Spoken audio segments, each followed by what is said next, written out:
It's the Fellowship of the Geek Show, a weekly podcast about comics, the comic book industry, and other geek pop culture. Music courtesy of Manny the Martyr. And now, on with the show!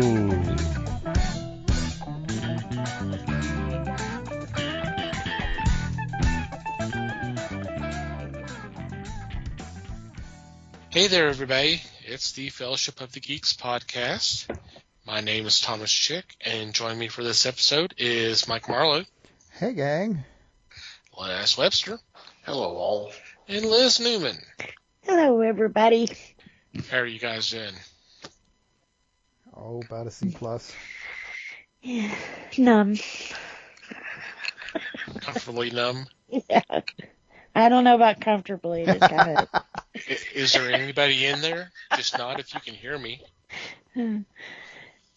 Oh, we're off to a good start. Got a Pink Floyd reference in there. Woo. Hope everybody out there is doing okay. So what's been going on in your corner of the galaxy? Oh, man. Okay, let's move on. Right. Next, Mike. Liz's hands feel like two balloons. Mm-hmm. Yeah, I'm still in a little pain over here. I've been taking it kind of easy. I watch a baby all day long. I don't know how easy I can take it, but I have been watching some new Christmas movies. Yeah, I'm still on the Christmas kick. I wonder I can't imagine why, right? Right.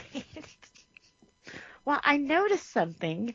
I was watching some stupid, they're going to lose the end, but she finds love and it saves Christmas kind of movie. And I was like, this guy looks really familiar. So then the next movie comes on and I was like, wait a minute, isn't this the guy from, wasn't he the guy who saved the end in the last movie? I swear to you, in the weekend time of watching movies on Lifetime, Oh, well, there's your problem. There you go. Same 5 people in them all the time? It is. There's like 5 people in 100 movies that they've made out of this. So it's like, wow. Okay. They've got a stable of actors. They need a a reindeer branch stable or out, something. you know.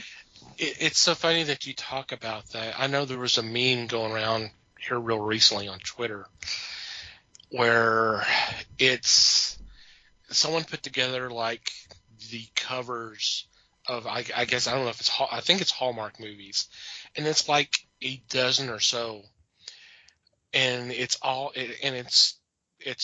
the male lead and the female lead. The female lead is always in red, the male lead is always in green, and they've got like a golden background. And it's like 12 different movies, but they all look the same. Yeah. And that was kind of the meme. It was just, I was like, oh my god. I'm just disturbed that they actually bother with like movie posters for these things. Well, I think it's covered for the DVDs or some such or whatever. I don't know. But someone DVDs? actually. Wow. Well, I'm sure someone wants to watch them more. Yeah, I'm lining up for it. I knew you would, Les. I really did. So. Well, if you like those kind of movies, they do have a streaming service for it. Hot damn. Right? Well, I got into one because it had Chad Michael Murray. I love Chad Michael Murray. Ever since he was in One Tree Hill, I just, I'll watch Brain Dead just because he's in it, I kind of got behind. He was in Brain Dead? Well, this movie he was in, he was kind of brain dead. Oh, well, there you go. He was corpse number 3. Well, I guess he was supposed to be an angel, Mr. but Body. the way he was talking was kind of, robotic almost, But anyway, it was kind of it was so sucky that it kind of sucked you in. But I got distracted, had to do something else, and the way that my TVs are set up is I have a cable box in the living room and all the other TVs stream. So, if you're watching something in the bedroom, like I do, it's actually streaming it, so you can't really rewind and go back and do all that good stuff, which I found out later you can, but we won't go there right now. But so I got sucked into this movie, and it was No, like, well, why did you...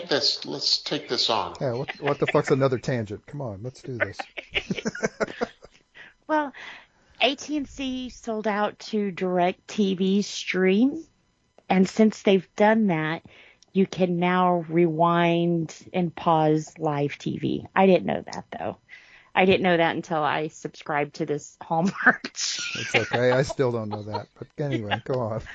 Well, it's hard to do that on the Roku anyways, which is what all the streaming stuff streams off the main box with. But like I said, I found out you can do that now, which is really awesome that they do that. But since they've signed on with DirecTV, they have more on-demand stuff.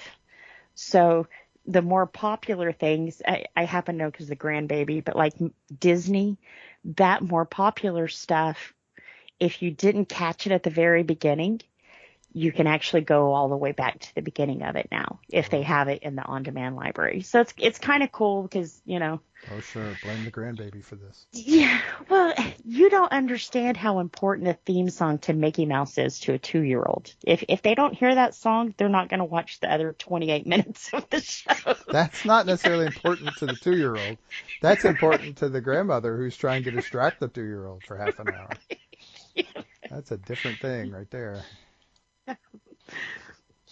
But I did find that you can, Hallmark actually is combined with like Dove TV and Lifetime and TLC and all that kind of stuff. So if you really want like a really big Christmas high fix, it's called Friendly. That's the channel name, is Friendly. And I think it's only like $4 a month or something like that, which of course I'll cancel after Christmas because it's the only time I watch their shit. But yeah. But yeah. Shit being the operative word here. Right. But there is a couple of new Christmas things out. Have you seen the new well, this is all the Christmas shit I've been watching. So it all ties together. Peanuts has come out with a new special, which of course it's been since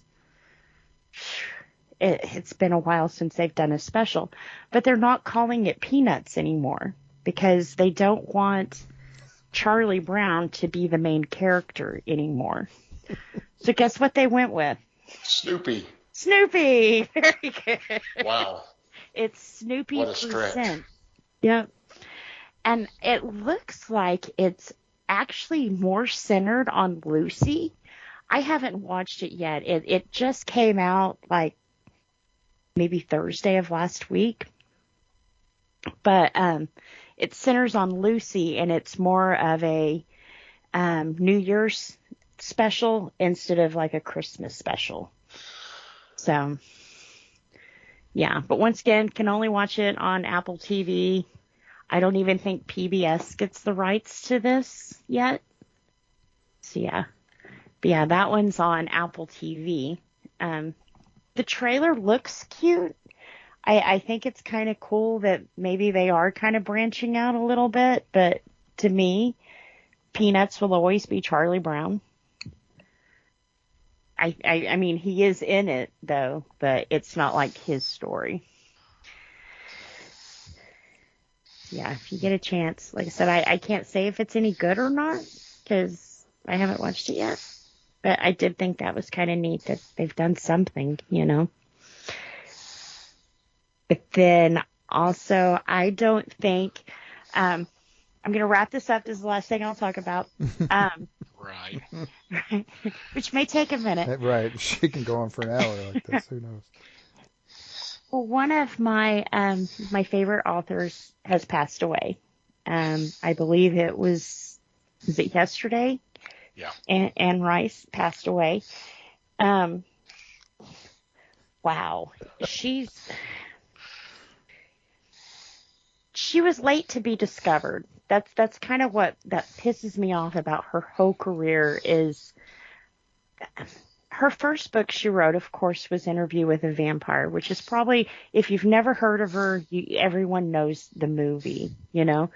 The book itself, though, was wrote in 1976. And when it came out, people were like, this is trash, this is the occult, you know, totally slammed the book and everything else. And Anne Rice did not write another thing until, when was Vampire Lestat? Like 84 or something? Yeah, like 84, 85. Yeah, somewhere in there. And then once Vampire Lestat came out, people were, I guess we're talking about moving with the time, though, because people were a little bit more receptive to it. You could watch a movie without them thinking it was brainwashing you and making you evil, you know, or read a book. And she did really well. But what most people don't realize is that after Vampire Lestat, that was just the second book in a 13-book series of her vampire series. And that wasn't just what she wrote about. She also wrote about witches. I think the Witch Chronicles has 5 books in it, which everyone would probably be more familiar with Queen of the Damned, that they took and also made into a movie. What kind of sucks about the whole thing is that she was found after the movie Interview with a Vampire, and out of all the books this woman has wrote, over 100 million copies of her work sold. She is known for me, the least favorite book out of all of her stuff. I hated Lewis. I absolutely hated Lewis with a passion. I really think that she should have centered on Lestat like she did. He became the main vampire in her series.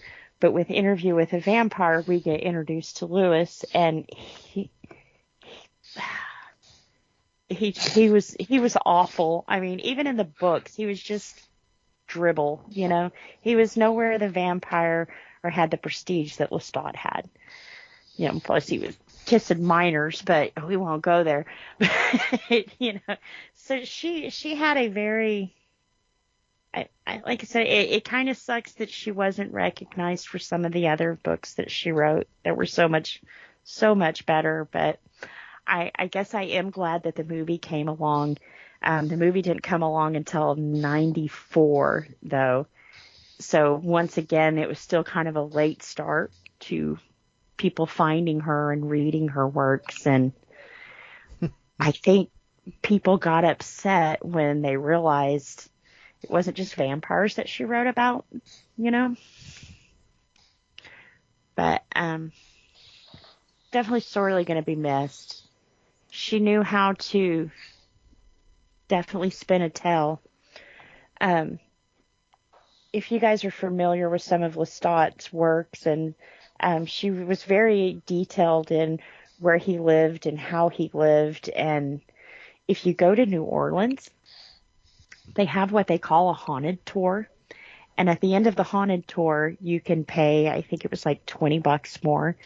And they actually give you a tour inside of Lestat's mansion, which is her home that she bought in New Orleans before she moved to Texas. But when you walk into this place, Back to Texas, just to be clear. Yeah, back to Texas. When you walk in the house, you definitely know where she was pulling her inspiration for how he lived. I mean, it's almost, after seeing it and then go back and reading it, she described it perfectly. I mean, she was living in what she was writing about. And it's probably an experience I'll never forget. I guess being that close to something that I found so fascinating and everything. But she was a big part of the haunted stuff in New Orleans. She kept it alive, kept it going. Definitely played into it a lot. So I was very sad to hear of her passing. I think they said it was a complication from a stroke. I knew she had kind of been in poor health for the last couple of years. I didn't know it was that bad. But I mean, she was 80, right? Yes. Yep. So yeah, that happens. But after her husband passed away, he made her promise that she would take care of herself. And she said, okay. So she went and had gastric bypass done, which for people who don't know, that's usually if you're overweight, you can go and have your stomach basically made the size of your fist, and they bypass basically your stomach to your intestines. So you can't hold a lot of food. She wound up losing a lot of weight, but they're saying now that her having a stroke is a typical complication from the gastric bypass because, the way your body filters and handles everything. So I said it was not surprising to hear that, but I'm just glad that it wasn't something that she suffered and, but yeah, definitely will be missed. I'm kind of been keeping an eye out now to see. I know they're going to have to do some kind of public, memorial or something, that should be real interesting to see. I want to say I read somewhere that there were loose plans to do something like next spring or something. Yeah. In New Orleans. There's some event that they're going to do at that. That's what I say. I think New Orleans should be the place to do it. I know she moved from there, but like I said, that's always been a main reference in her books and things, and just what she did for the community and things down there. I would like to see it in New Orleans. I imagine that's what they will do anyway, because that's there's a lot of connection between her fandom and kind of the supernatural aspects of New Orleans. Yeah. So yeah. Yeah, because that's big time down there. So, like I said, it was kind of sad, and I wanted y'all to know a little bit about her, if you didn't already know who she was. So. Yep, I discovered her work. I don't know, in the late '80s, early '90s. So. Yeah. Yeah, I read a bunch of her stuff over the years. See, I probably found her late '80s. I was so excited for the movie, and then I watched the movie, and it was like, meh. Tom Cruise, meh. A lot of people kind of felt that way, really, but yeah. Yeah. I think including critics, but yeah. Well, it kind of made you feel icky when you realized that, God, her name is escaping me right now, Claudia? but how old Claudia was. So it was kind of like, Age so you're means nothing to the immortal. I mean, come on. It doesn't. But if you turn a child, they stay a child for the rest of their lives, and that's just kind of. If nothing else, it made Kirsten Dunst's career. Yeah, it definitely gave her did. a career. Yeah. Because she did a hell of a job in that movie. And she said that both Tom Cruise and Brad Pitt were amazing to her on the set, and And she outacted both of them. But anyway. She did, big time. Well, and I think to them too, it was kind of weird for them. It would be for me. I know that it's not supposed to be, big thing but that's the stuff that ruins careers today. But yes, she did an amazing job. It was just the other two that didn't really carry the movie for her. They were not they may not have been the best casting choices, but who knows? I think they totally went on looks for that. Let's get the two. You say that, and they dyed Tom Cruise's hair to do it. I mean, yeah, so it couldn't have been all on looks. Well, name too. Well, maybe not so much Brad Pitt at that point, but he was getting there. He had a good. Yeah, but Tom Cruise. Oh yeah, it was definitely a Tom Cruise thing for sure. Yeah, for sure. But yeah. And of course, it did put Brad Pitt more out there too. Yeah. But totally unrelated, my favorite Brad Pitt movie will always be A River Runs Through It. I think that's where he acted the best and did the best, and it was just a good movie. That is entirely unrelated, yes. Mm-hmm. It's a good thing that's our topic tonight. Absolutely. What, unrelated topics? Yeah. Okay. But yeah, that's all I had. We can talk about Gonzo in a dress.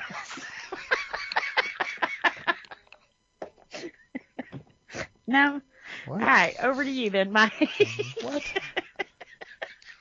It was all fine until the end there. I mean, Jesus. Now I'm all flustered. It's that word gel, Mikey. I guess so. Yeah. Up the voltage. Mhm. But anyway. So, well, Yeah. okay. My stuff I watched this week. Well, I had to watch our topic for this week in a big old damn hurry. Yeah. But that's as much my fault as anything. I'm the one that started that conversation. I also, I have started watching some of the Netflix. You guys have talked about the thing on Netflix, the movies that made us. Mm-hmm. I've watched a few of those. At this point, I generally like it. I think I've watched 3 of them. They are. I am impressed by the fact that in at least one of the 3 that I've watched, they took a movie that I never gave a shit about and made the story really interesting. So either they have chosen their movies really well, or they have they got really lucky in that one. We'll see. I'll keep watching. We'll put it that way. It's good enough that I will keep watching. I also Did you start at the first season? yes. Yes.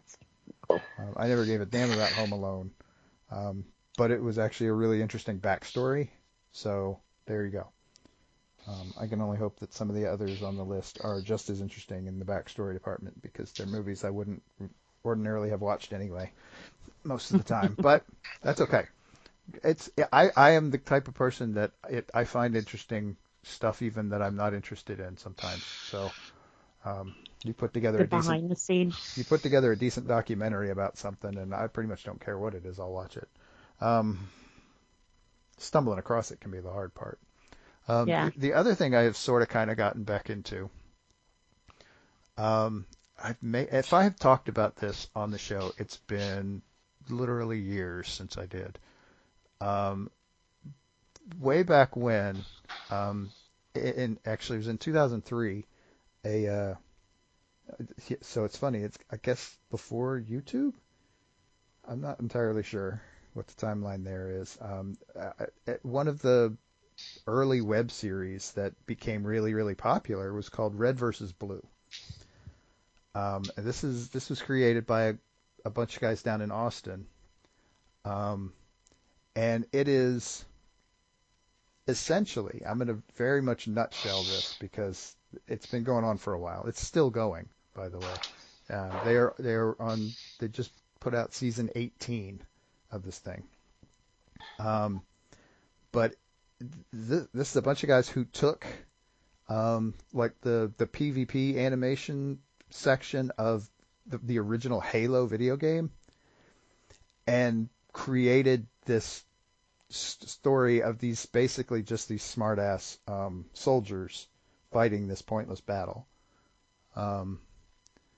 It's funny, the Google, the synopsis that they have in Google, it's a very short one. It says, hapless soldiers in the future pointlessly defend a pointless box canyon on a pointless planet. Which is, for the first season, a very good synopsis, believe it or not. The series is hilarious, and I am behind on it because I had started watching them like around season 3. I'd watched like the first 3 seasons and then stopped for a while because I just wasn't paying attention. and picked it up again after like season 12 or so and rewatched back from the beginning. And then again got distracted and stopped. I tend to be really bad because what they do is they release them in like little 5 to 10 minute snippets. And then after a while, they go back and compile them into like basically a movie length thing for each season. So I'm bad about, I need to kind of watch the movie length thing because watching the opening credits 18 times drives me nuts. So Right? I kind of want to watch it all at once, even though I don't ever watch anything all at once. I break it up into 5 or 6 chunks, but I can't. I have to be it's a control thing, I'm sure. But anyway, so I'm starting rewatching them at like season 11 right now, and it's. I guess my point is, I definitely recommend it if you're into. It's basically stupid humor, but it's done really well. And the other fun part about it is that it started off, the first couple of seasons is just stupid humor. And then they actually started writing a story. And the story got really complicated and really interesting over like the first, like I said, 13 seasons. I have not seen past that. So I cannot necessarily vouch for the last 5 seasons, but I am curious to see how they managed to spin things and see what they managed to do with it. But yeah, it's essentially they took just a bunch of guys goofing off and being smartasses in a military setting, a futuristic military setting, and turned it into this really wild science fiction story. So it's very cool, and if you have a spare like 36 hours to sit around and watch all this stuff, I highly recommend it. And what's the name of it again? Red versus Blue. Red versus Blue. Yes, and the reason that is the name of it is because in that original Halo game, the PvP option, you had red soldiers versus blue soldiers. So some of the guys are in red armor. It's all power armor. And some of the guys are in blue power armor. And yeah. See, my mind went to red shirt versus blue shirt. It's not that different, really, but yeah. They just Cool. happen to be I'll have wearing powered armor from the future, sort of thing. Yeah, it's fun. Interesting. Yeah. I definitely recommend starting at the beginning, too, because jumping into the middle at some points would just not make sense. But start at the beginning, get a feel for the characters, and then you'll follow the characters over a hell of a journey. Nice. That's cool. Alrighty. Anything else? Nope, that's all I got. Okay. How about you, Les? I've pretty got a lot of nothing. I watched some videos. I watched some movies. Nothing of great importance, though, other than tonight's topic. He was going to talk about all the Lifetime Christmas movies he talked about, but Liz stole his thunder. Yeah. I guess I could say I watched the Santa Claus and Santa Claus 2, but that's I about haven't it. watched those this season yet. There's plenty of time. Mm-hmm. 2 is better than 1. It is. I don't think I ever saw 3 is 2. just kind of weird. Oh, 3. Well, that's, yeah. Yeah.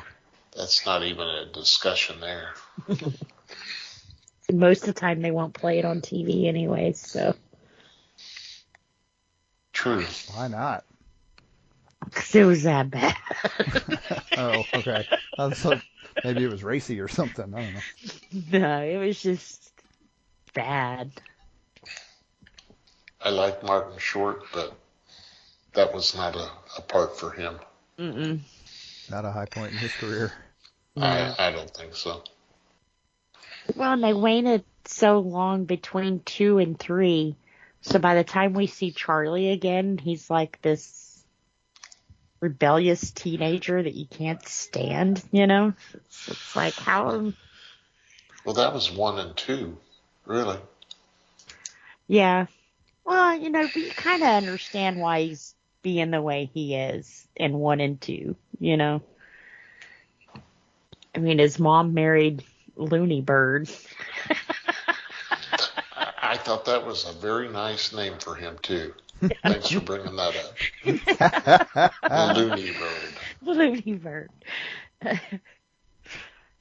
Yeah, his real name tells me. Who needs a real Yeah, name with a three's nickname just- like that? Yeah. Norman, the loons. Listen to the loons. Sorry. Man, that's a Went deep on- cut. Yeah. Went on Golden Pond on y'all. Sorry.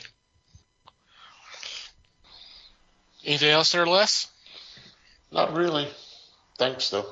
Okay, sure. No problem.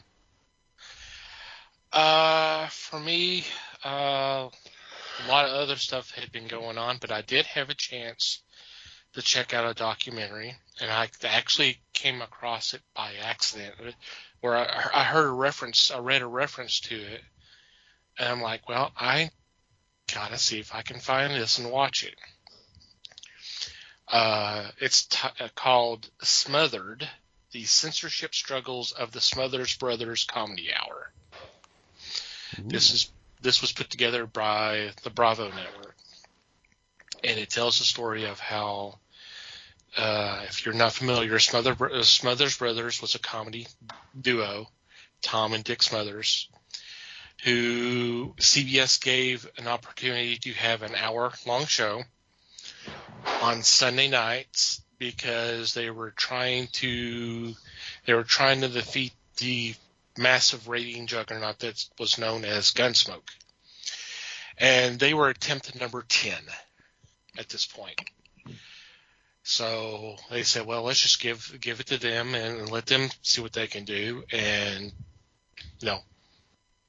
when they were offered this, Tom was like, why not? If we fail, then we're no better than anyone else that was before us. But if we succeed, we knock them off, then, oh my God, they're going to remember us.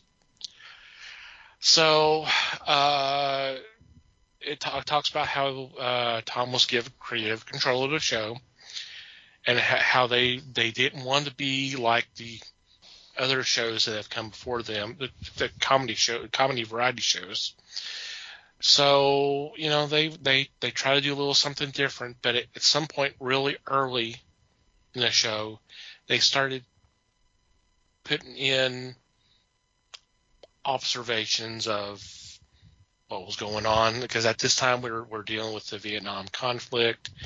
There was the whole civil rights movement and women's right movement, and all this was going on.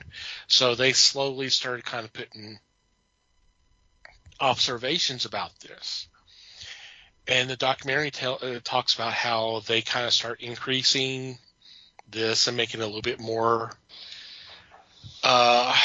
obvious, and how the network started having issues with this, especially since the I think it was the head of programming or someone very high up in CBS was best friends with LBJ, President Johnson. So so there started getting a little friction, and Tommy talks about the fact that you don't see it, you never see it. He can get very loud, and he really started kind of taking this personal, and he started wanting to fight back. So it talks about stuff that would get edited out, and what he would do is he would go to the press and talk about this. So all of a sudden there's negative press toward the network because of what they're doing and all that. And this just gets worse and worse. And the show only lasted, I think it was canceled on its 4th season. But it's really interesting, especially when you get to season 3, because that's when Tommy starts add some very interesting names to the writers' room. Rob Reiner, Steve Martin, and some of these other names that were, and then they really starts amping up. The thing that surprised me, that I did not know this, y'all are all familiar with the song, the instrumental Classical Gas, right? Mason Williams. Mm-hmm.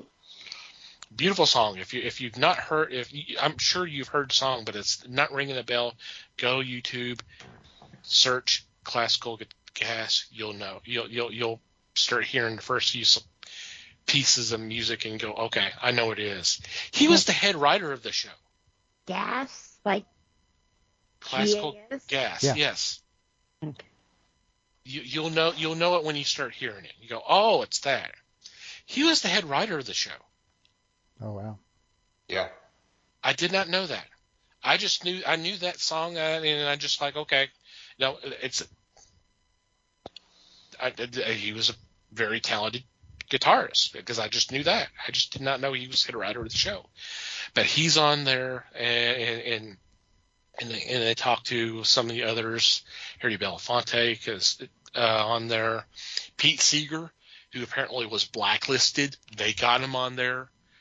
And then, of course, they caught hell because he had been blacklisted. But, Tommy says, well, I asked around. It's like, why hasn't he not been casted? No one seemed to know. It's like, okay, well, let's bring him on. So it really, and towards the end, it just really gets so bad that they had to record the show. They recorded the show a week in advance. And the reels had to go to CBS headquarters and some affiliates so they can watch it before it actually be broadcast on TV. That's how bad. Because they wanted to see what they were going to try to pull this week. And it got so bad. There was this one time, and this was in 69, where they did not get the reel, and so they were immediately canceled. And so Tommy turns around and sues them, sues CBS. It was a $30 million lawsuit in 1969. I don't. Chunk of money in 1969. In 69, 70, yeah, that's a chunk of money. And people going, you're not going to win this. You're not going to win this. And someone actually said, if you're going to fight this, don't fight this over First Amendment. You're not going to win. If you fight as a breach of contract, you'll win. Because the ace up their sleeve was there was an executive who was actually interviewed during this. He was one that was supposed to get the reel and watch it and then and report and all that. Well, he went to the meeting and said, no, I never did receive the reel. The CBS lawyer says, we got him. So in court, the guy had to say, yeah, the lawyer says we got him. Like they were looking for a way to get out of this. There was a loophole. So based on that, the jury found in favor of the Smothers Brothers and won $776,000. And then on top of that, they won the Emmy for Best Writing. The year they were canceled. So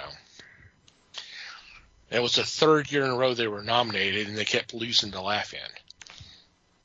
But it's a really, really interesting documentary because the stuff they were saying and doing it and all that, nowadays it's nothing. But granted, it's 50 years later. Mm-hmm. I understand that. But someone had to do it first. And you look at these guys and you think they're middle America, white bread comedy team, but they're the ones that are going, saying all these things and making observations and getting certain people pissed off.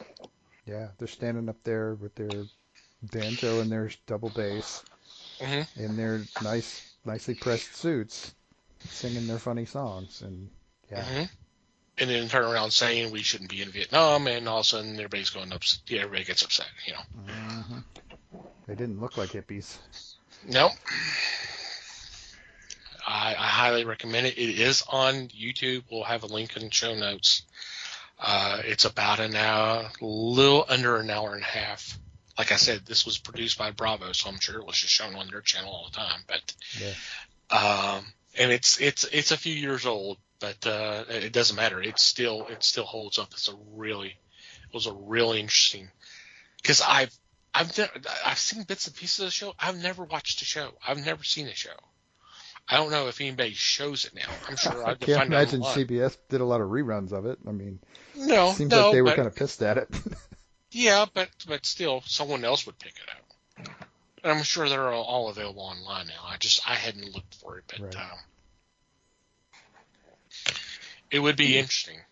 Because, like I said, I was aware of the situation and all that, but it's just to what point and all that. So interesting. Definitely worth checking out. Yeah.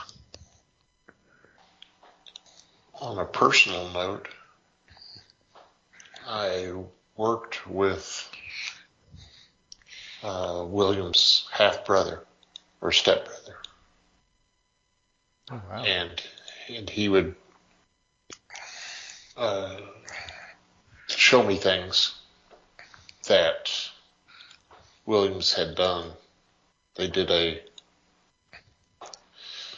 want to say a test on a typewriter. Mm-hmm. And what would happen to a typewriter if you threw it out of a car at 60 miles an hour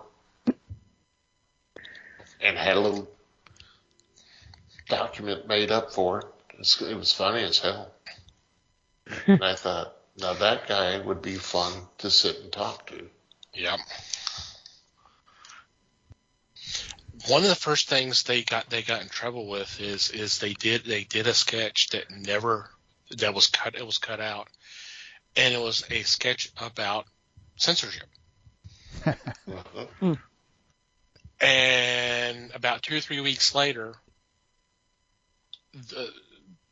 they're standing up there and they're talking about this sketch, how it being cut out and all that. And here comes Tommy. He pulls out the script and starts talking about bits and pieces and all that. He said, "See, I told you I'd get this sketch on the air."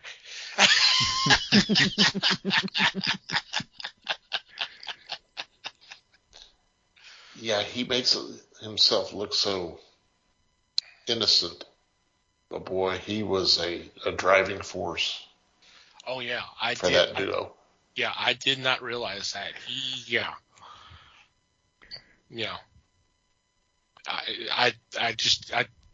I don't know. I always thought it was kind of a partnership, but this does not. This tells you that he is behind it, and and it was.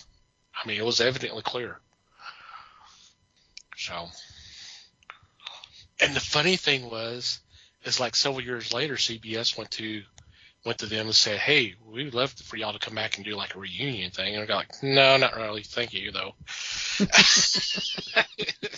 Thanks, but no thanks. Right. I think we're gonna have to pass on that one. Fuck you very much, but no. Mm-hmm.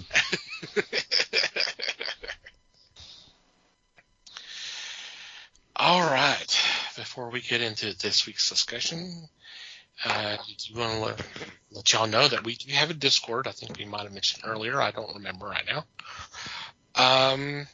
That's open for anybody to join. We post news items. We post funny stuff. We post videos and trailers. Posted a couple of them today that really look like to be some neat movies.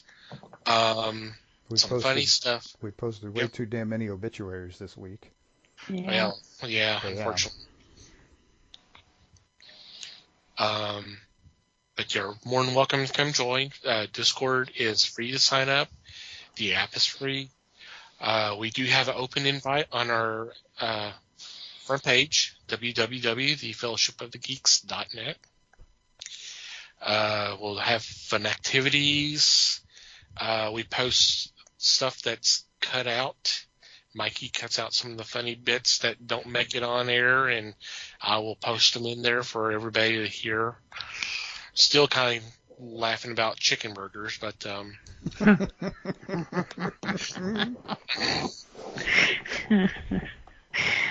Oh, wow. come join us. It's pretty fun, and we're actually doing something for New Year's Eve. So come join us for New Year's Eve. Yeah. Alrighty. I think we've kind of mentioned a little bit that we were talking about the movie this week. This marks the 70th anniversary of what some call the definitive movie adaptation of A Christmas Carol. It's entitled Scrooge, or at least it was in Europe. It was titled A Christmas Carol in America, and it stars Alistair Sim. I'm sure y'all are very familiar with the story by Charles Dickens. So let's do a little talking about A Christmas Carol, or Scrooge. Who would like to go first? Huh. I like this one. Of course, it's a classic. I had to remind myself halfway through that I was wrong. I've been thinking the guy's name was Bob Marley for I don't know how many years. Oh, God. Wow. That's another guy. Now, granted, Where I guys, got there is a Bob in this movie. Yeah, So There is a Bob and there is a Marley, but Yeah. they're not the same person. It's Bob Cratchit and Jacob Marley. Jacob Marley. Yep. So I was thinking, oh, wow, that's kind of cool. And then I hear him call him Jacob, and it was like, wait, what? Yeah, I don't remember seeing Peter Tosh anywhere in this movie either. I was very disappointed. I think it kind of shows us how life can be overwhelming at times. I think with Scrooge, he got too into life and money, and he forgot the world was going on around him.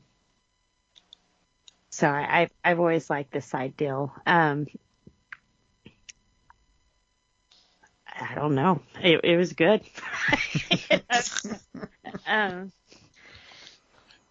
The guy who played, hang on, sorry, I heard screaming.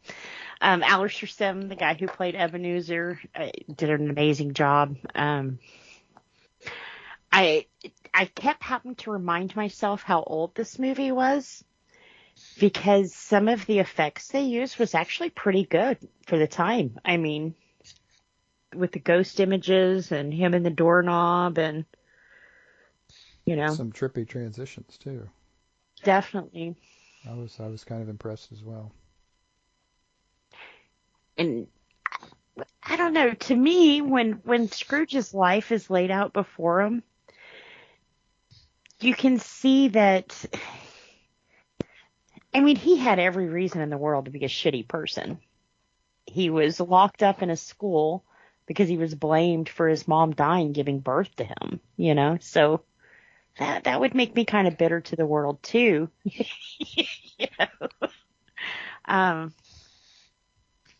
I didn't remember the business dealings until I rewatched this one. I think in some of the later adaptations, they take a lot of that out to where you didn't realize how important Jacob was to him or should have been to him. So yeah, I kind of liked going back and refreshing the original story. It has been diluted down a little over time.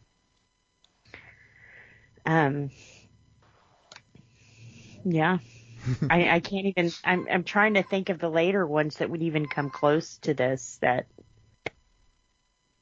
Many of them are forgettable. yeah. My favorite version of this is the one that Jim Carrey did for Disney. I don't think I've watched a dark Disney film like that one was. And it would be hard to tell this story and not be dark, you know. You have 3 ghosts telling a guy, change or die. You know, that's kind of dark, you know. But I thought Disney really handled that well. But it's nowhere near this one here, as good as it was. Okay. Yep. This is pretty dang good. And pretty faithful to the original story. The Dickens.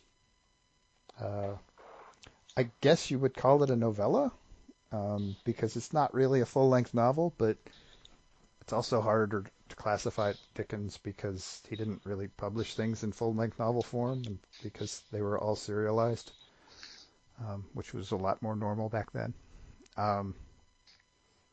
But yeah, and I think some of what got taken out in other versions was stuff that might have gotten added a little bit in this version. A lot of that whole second boss that Scrooge and Marley had was kind of invented for this. Is Fizzwald? how I understand it. Huh? Is it Fizzwald? I don't remember. Fizzywig? Fizzywig was the Fezziwig. one that they were working for before, and yeah, I read somewhere that was The guy who stole him away from Fezziwig Fizzywig. Yeah, was Oh, okay. invented for this. yeah, I read that somewhere as well. And again, I thought for pretty good purpose, which, like you said, I agree with you. It was essentially to flesh out the relationship between Scrooge and Marley. Yeah. So it worked well. And again, it's I mean, I call the original book a novella because it's not super duper long. So to have to add a little bit of padding to stretch it out to a 90-minute movie is not super surprising. Right. And it was, like I said, it was done really well. Alistair Sim, holy moly. He carried this thing from start to finish. He did. And he went from quaking in his boots to giggling his ass off all the time really well. I mean, you felt the fear he felt with the ghosts, and you almost felt the giddiness he felt at the end, and it was really well done. I thought I had probably seen this before, but I'm not entirely sure now. I am not certain if I had ever seen this version before. I've seen other versions, and it's, as I said, forgettable for the most part. The story, it's one of those stories that hit, if you get it at the right time, kind of in your life, it hits you, and if you don't, it won't. It's I mean, and Dickens, I think, kind of works that way naturally anyway. You kind of either get him or you don't. And if you do, you better settle in, because some of his stuff is really long. Some of his works are really long, and some of them are not particularly happy. This is a pretty happy ending for a Dickens book. Most of them are a lot darker, or at least don't lighten up at the end. But even the ones with relatively happy endings are not always happy endings. But anyway, and yeah, I agree. For 1951, the special effects in this were, I mean, whether they were great or not, I don't know, but they worked really well. I mean, Very effective. Yeah, you get some fun split screen stuff that they're doing, and making the ghosts look real hazy and stuff. The conversation between Scrooge and Marley's ghost. I mean, I'm spoiling a 70-year-old movie here, but that's a really interesting setup, and it's a scene that looks really cool, even though it's just two guys sitting in chairs next to each other talking. And between the acting performances and kind of the effects that went along with it, it looks really nice. Well, there was one scene where he was standing there as a ghost with the ghost of Christmas past, and I think it was Anne, his sister, who came running, and she ran through him. And the way they did it was almost like you could tell he was transparent, but it was almost like a smoky thing as she ran through him. Mm-hmm. And like I said, when I saw that part, it was like, this is 1951. Mm-hmm.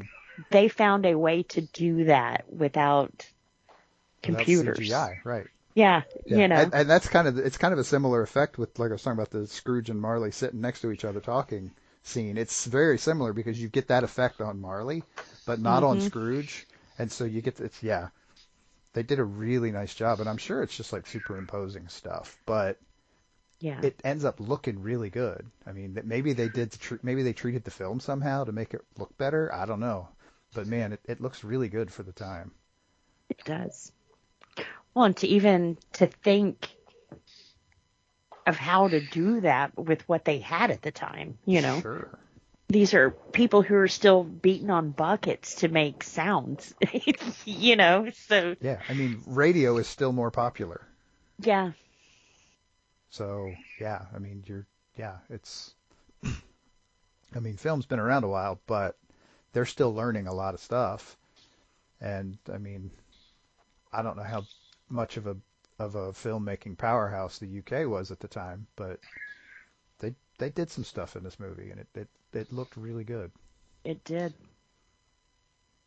I also thought it was interesting that it didn't do particularly well in the States when it was released. It was really popular in the UK and kind of flopped in the US. Was kind of the understanding I got, was it just wasn't very popular. And I kind of tend to think that the issue there may have been that it was done pretty much as a period piece. I mean, to call it, to say the costuming was really good would be a stretch, but it may not have been beautiful, but it was relatively period accurate, and a lot of the language used was straight out of, if not at least very parallel to the original Dickens, written in 1830 whatever.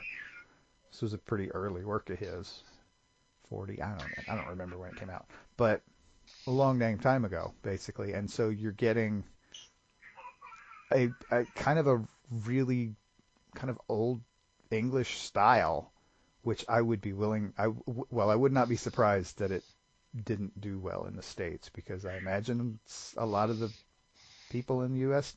kind of didn't understand a lot of what was being said. Yeah. But, I mean, nowadays I don't think it's as big a deal, because a lot of cultural cross-exposure type stuff has happened, and we get all kinds of crazy stuff from the UK, and they get all kinds of crazy stuff from us. So I think things have balanced out a little better. But yeah, I could see back then where this would not have done well in the States, for sure. Yeah. Which is interesting. Well, and people don't like a mirror held up to themselves, you know?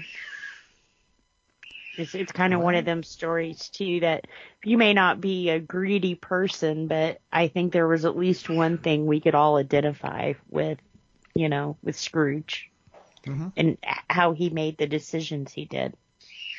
Yeah, and I think this telling of it does a really good job of kind of spelling those out, where others have glossed over some of that a little bit too much. This is almost a much more realistic Scrooge than we're used to today, than we've seen in the last 30 years. I mean, hell, I would be willing to bet that the most quote-unquote traditional version of this story that a lot of people have seen around here would be the Bill Murray one from the early 90s. Oh, Lord. Yeah. Just totally not like the. I mean, it was, but it wasn't. Right. That was a much more American and much more modernized version of the same. It's got a lot of the same ideas in it, but it's a lot more Americanized, and so it's a very different feel. Very different. See, I liked Jim Carrey's version. I have never seen Jim Carrey's version. I don't really go out of my way to watch this stuff either, but I have not seen that. Yeah, it's not what you would expect him to do. I mean, this was before he did like the Cable Guy and that kind of thing, I believe, because it wasn't. You didn't see Jim Carrey go dark too often, you know. So to see him portray this role, it was kind of like, wow, you know, he really put a lot into it, I think. I want to go back to a point that you made, Mike, about the addition of the new boss. I think that was the turning point for Scrooge, because at that point, yeah, he's had all his troubles. You know, he's had the issues with his father and all that. But here he was with Fezziwig and not making a lot of money, but he was happy. He worked for a man who didn't really care. He cared about everybody. You know, we're doing okay. We may not be rolling in money, but we're doing okay. And all of a sudden, here comes this guy saying, well, I can pay you twice as much. I can give you this much money in advance, and God knows where you'll go from here. And that was the point that all of a sudden it was all money, it was control, and nothing else really mattered. Yes. And not uncoincidentally, that was, or not long after that, was when his girlfriend left him. Yeah. Which And they of made course, a very big point out of. Oh yeah, they did. And of course, and right working with the new boss, that's when he meets Marley, who's played by Patrick Macnee. Did y'all catch it? I did not notice. I feel a little weird about that, but I didn't notice. John Steed. He worked with John Steed there. Yeah. That was one of his earliest roles. Yeah, I saw his name in the credits later, and I'm like, where was he? What?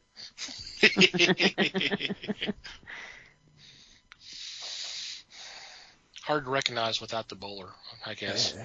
It's a different kind of role for him, too. It's not what I'm used to seeing him in. That's all. No, that's true. Les, go ahead. I didn't mean to jump in there. No, I'm listening. Go ahead. This is one of my favorites, and that was before I even had read that this is what some people consider the definitive version. And it's my favorite because of Alistair Sim. He was pretty incredible.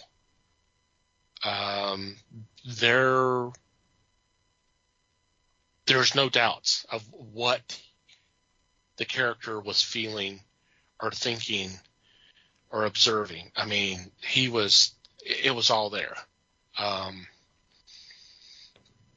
And it's kind of hard. It's kind of hard because I watched this again a couple of nights. It'd been a while since I watched it. It's been several years. But it was kind of hard for me not to smile with him giggling and enjoying life and all that. That's just a great sequence. Yeah. I mean, if an actor can make a person smile, then they did, or even just be terrified because he or she's terrified, they did their job and they did their job well, and he certainly did. Yeah. Yeah, the special effects were pretty incredible for the time. They still hold up relatively well. I know there would probably be some people complaining, might snicker or something like that, but it's a 70-year-old film. They did the best job they had at the time, and it still holds up real well. Mm-hmm. I think the cast was pretty well casted. Everything looked great. It's a very strong film. It's a very strong adaptation. Your thoughts, Les? What if I said I didn't like it? All right. No, I loved it. I think that this is the go-to if you wish to watch this story. The ideas of the special effects, I will take umbrance to, because this has been around for quite some time. The idea of double filming something has been around quite some time. And that's what gives it that film look, or the idea that somebody could pass through somebody.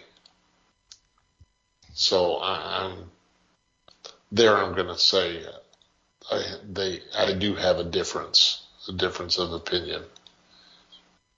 But overall, it set out what it was supposed to do. It did it well. I'm like you, Thomas, to see the character dance, to smile, how enjoyed he was to be at Fezziwig's party, I thought was tremendous. It really gave the character a truth. It made him look like this guy was really happy, or this guy was upset, or this guy was frightened. And that is the whole point of acting, I understand. But to carry it to this degree, I thought was amazing. To me, it was just astounding as to how they could pull this off and still keep it believable. So I'm going to have to follow suit and say that this was a tremendous version. And I'm happy that I was witness of it. I got to see it. So, kudos. Yep. Yeah, and I guess while we're at it, since you've given, jumping off from what you're saying, we should probably we're giving Alistair Sim a lot of credit here. We should probably give some credit to George Cole also, as the younger Scrooge, because, he had to, a lot of what Sim did and a lot of the emotion that Sim evoked actually kind of stems from what Cole did along the way throughout the story. Yeah. So there's some credit, I think, to be deserved for him as well. Mm-hmm. Yep. Agreed. Also got to give a little bit of credit to the kid at the end, the one that Scrooge leans out the window and yells at this kid to go buy the biggest goose he can find. That kid did a good job too. Yeah. What a remarkable boy. Kind of like, you go buy the fucking turkey. If I had money, don't you think I would have bought that turkey? Well, and I thought that was kind of cool, that tell him to bring the turkey here and I'll pay him then. Right. Bring the turkey here and I'll give you this exorbitant amount of money. And if you do it in the next 10 minutes, I'll give you this exorbitant amount of money. Boy, that kid took off, didn't he? Yeah, but could you imagine the butcher? Ebenezer Scrooge wants to buy this turkey. Yeah. You're assuming that kid knows his name. He's like, some old dude down the street wants to buy this goose. Bring it. Let's go. Come on. I got half a crown riding on this. Let's go. Yeah. I kind of want to see that scene, honestly. Yeah. That would be fun. I'd be like, yeah, uh-huh. Right. Go out here and get pelted with snowballs and my turkey jacked. Mm-hmm. That sounds like a title right there. Snowballs and turkey jacked. Maybe.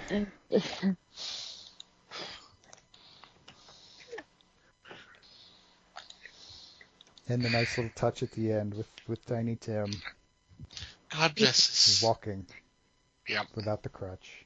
Yeah. Aww. It's Although, everyone. although I found it kind of funny, he picks him up and then starts shaking that leg. It's like, it's going to fall off if you keep doing that. Oh, hey, Scrooge Brain probably paid damage, for that dude. damn surgery, so he deserves a little shake here and there. Jeez. He bought it. He can play with it.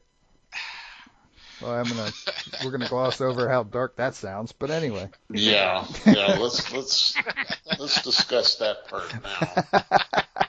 Ain't that bad. It's not that kind of movie. Oh, shit. That was entirely on me, not the movie. Right.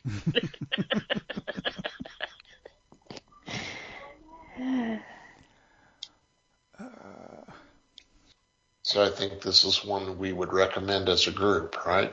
Oh, I think so. Absolutely. But I And would like to add, I didn't know what you guys had said about it called A Christmas Carol over here. Mm-hmm. So if they are looking to watch this movie, you can find it on AMC called A Christmas Carol. So if you search for Scrooge, you won't find it. But Right. if you look for A Christmas Carol. Right. The Christmas Story was a different movie, though, Yeah, wasn't it? it was. A Christmas Yeah. Story was. Yep. Yeah. Okay. Apparently 3 Yeah, of them. I but, didn't yeah. realize it was the same movie until you guys said that. And I looked it up and, yep. Yep. It was A Christmas Carol here. It was Scrooge in the UK. Yeah. Which is kind of funny. I guess it was changed here in America as for people to make sure they knew what the movie was. I'm not sure. I mean, Well, Probably. People are more out to watch things if it's got Christmas in the title. Or maybe that's just me. Well, and that was the Well, title of the book. Yeah. So that would be the title that people would know it by. If you hadn't read it, you might not. It wasn't as big a cultural phenomenon back then. It wasn't as big a deal in the States. So yeah, you want to get them with the title. If you just call it Scrooge, that's just some guy in the story. Yeah. Yeah. I mean, yeah, I see it now. That's kind of like the whole thing with John Carter and John Carter or Mars. We kind of talked about that before. Mm. Try to make things a little bit more identifiable. So yeah. Yeah. But for Okay. different reasons. As long as you're not trying to say this was as good as John Carpenter's Mars movie. No, John Carter, not John Carpenter. Oh. Yeah, John Carter of Mars, not Ghosts of Mars. Thank God. Yeah, we're not watching that one again. Holy shit. What were we thinking the first time? Or are we? No. We are not. Hey now. No way, Jose. A revolt broke out during the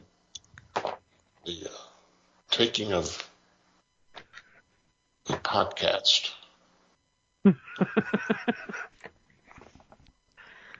Last thing Thomas heard was beep, beep. Our podcast is revolting enough as it is. We don't need to be adding to it, right?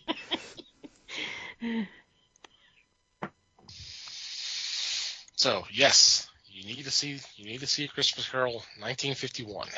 Yep. Or Scrooge. However you happen to find it. Yep. Yeah.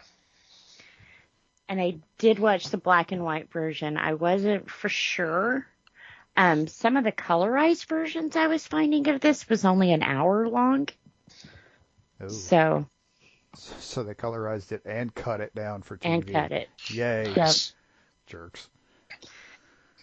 Yeah, I'm sure it's going to appear very soon on Turner Classics. Probably yeah. so. I would think so. At And so least once. making its rounds on AMC.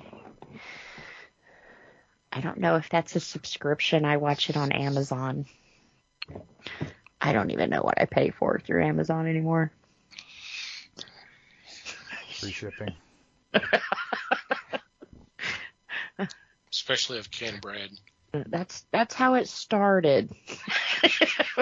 was the free shipping. That's how they get you in the door. Now I got a thing in the living room that talks to me, and you know. It's no Would you way like to to talk reorder about diapers? No, he unplugs it when he comes. Oh, Of course, you know. But the remote you talk into is just fine. That only listens when you talk directly into it. Yeah, Right. that's right. You have to push a button. Uh-huh. No, you don't. I Don't said, well, tell you him have that, to though. say her name. She ain't listening It's until you listening. say Alexa. Oh, yeah, right. Guess what? They're both always listening for their Always. name. That's Yes. They happen to record everything else along the way, so be it. Yeah. By the way, if you want to sponsor our show, Amazon, that would be okay. Just let us know. Right? Give me some of my money back. an ulterior motive.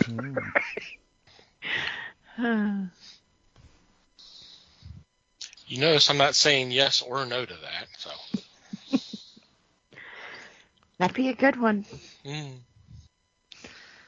Free movies and shipping. They'll ship you your movies. No problem. Yeah.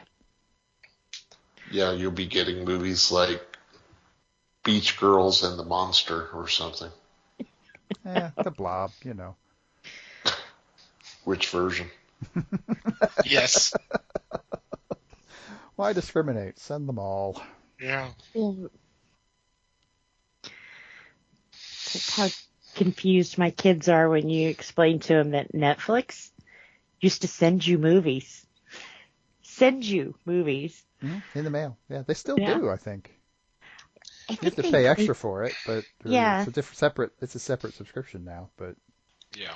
See, and we had games and everything else through them. So it was kind of, it's like, remember the little red envelope?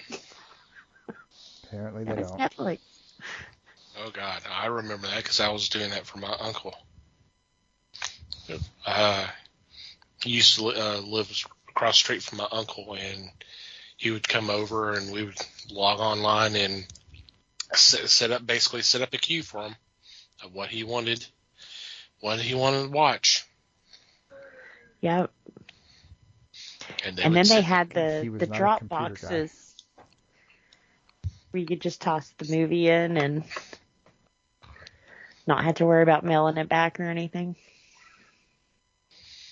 Those were the days. That's been a while, yeah. Yeah.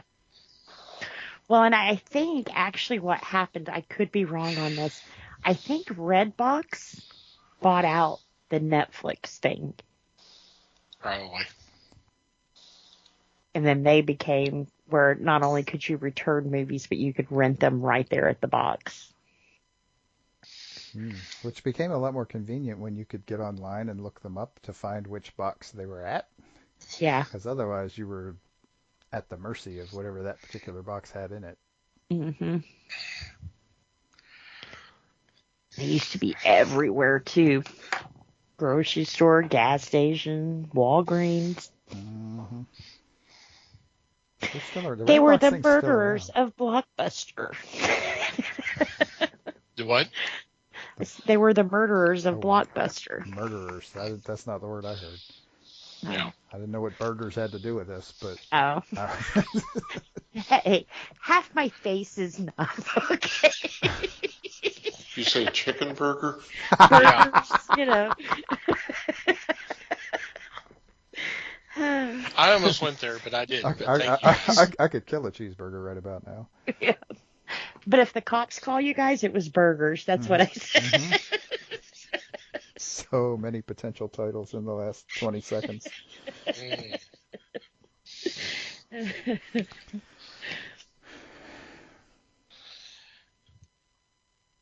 All right. Any final thoughts? Because I think now would probably be a time for us to get out of here for a couple of seconds. Before we kill any more burger franchises, yeah. Mhm. Oh yeah, go watch this movie. It's right, Yeah, Please do. it's a good one. and it's the perfect season for it right now. Mhm. Yes, because this will drop the 19th. It will, Yeah. So That's- just before Christmas. Yeah. and it is a significant contrast from last week's movie. So hey, Oh, there we yeah. go. Hey.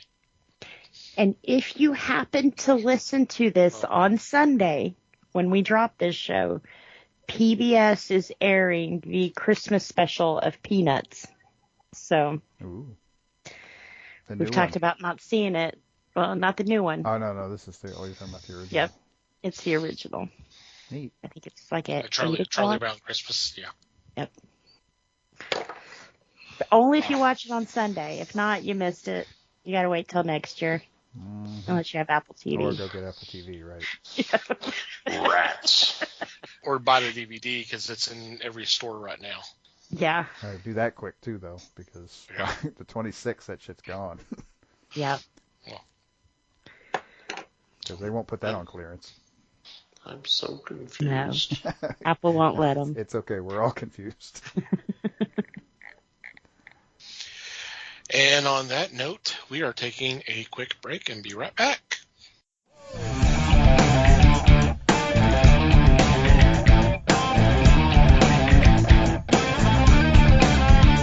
And we're back. Normally this is the time we would be doing weekly picks, but due to the all that's been going on with shipping and distribution and all that, we haven't really had reliable lists for about a while, but it looks like it's getting better. So we may start doing picks again, maybe at the first year. We'll just see. But until then, if you go to the website, we do have a page where it lists all of our picks from previous shows, or they're also in our show notes. So go check out our podcast and help out your local comic shop, especially this time of year. All right. Any special shout outs or mentions this week? Don't think so. No. Nope. All right. We'll just go ahead and move on to our regular shout outs. First of all, I want to thank Pop Goes to Culture Podcast Network for allowing us to be part of a great group of fellow podcasts. Please check them out. There will be a link in the show notes. We also want you to check out the fine men and women who make up Pattern Family, who've been so kind and gracious enough to spread the word of the fellowship by retweeting our tweets. The best way to check them out is just do a search, #PatternFamily, all one word. Just scroll through. Whatever catches your attention, please click on that link, download that episode, and I hope that you have a good time checking them out. Thank you guys for your support. Want to thank Manny the Martyr for supplying the music to the podcast. You can check out their fine work. In our show notes, we'll have a link to the couple of EPs that they have put out. Thank you guys as always. And finally, you, dear listener, thank you for downloading and listening to today's episode. We value your feedback. Any questions, complaints, suggestions, observations, what have you, please send them our way. There are several ways you can do that. Our email is email@thefellowshipofthegeeks.net. Or you can go to the website, go to the About Us page, and there's a form there that you can fill out. We mentioned the Discord earlier. If you join us, there is a channel specifically designed for feedback that you can post there. On social media, we are on Facebook, The Fellowship of the Geeks. We're obviously on Twitter, @FellowshipGeeks. Follow us there. If you like to follow our personal Twitter accounts, Mike can be found @MikeyGeek. Liz can be found @LN_geek. Les may or may not be found @FakeLesWebster. And I can be found @TomTCGeek. and from wherever you download our episodes. If you'd be so kind as to rate and review our show, it would be greatly appreciated. Anything else before we say goodbye? Just thanks, everybody. Thanks, everybody. Thanks, and join us on our account. Thank you for listening, everyone. We do appreciate your support. And until next time, geek on, my friends.